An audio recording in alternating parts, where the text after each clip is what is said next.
Finnur, það er fjörðslega tap í Vesturbænum í kvöld. Hvað er að gerast hjá þínum mönnum?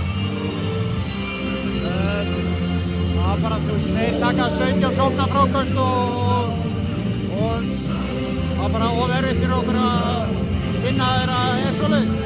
Kemur smá álöf hérna í lokin. Hvað varst þið vantað upp á til þess að ná saman niður?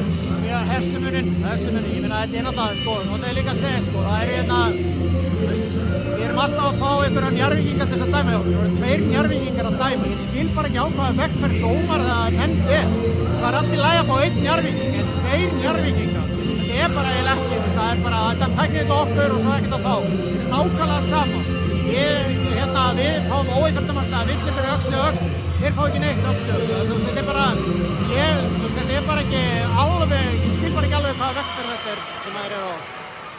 Þriðja tap Keflavíkur röð í deildinni, hvernig náðu það snúið svo við, heldur þið? Bara kaupa fleiri leikmenn og þá kemur þetta.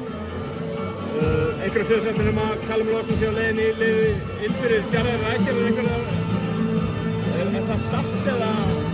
Ég er þjálfari liðsins og þú veist, ég get eiginlega ekki verið að svara einhverjum svona kjaftasögum.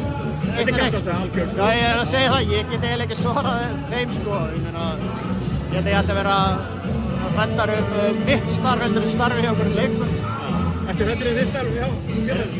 Að sjálfsögðu, ég meina, ég er í þessu til að vinna körfuboltaleiki, ég er ekki í þessu til að tapa körfuboltaleiki og Keflavík er ekki lið sem er að ráða þjálfara þetta sem getur ekki unnið í körfubolta. Bestu þakkir Pétur og gangi ykkur. Takk.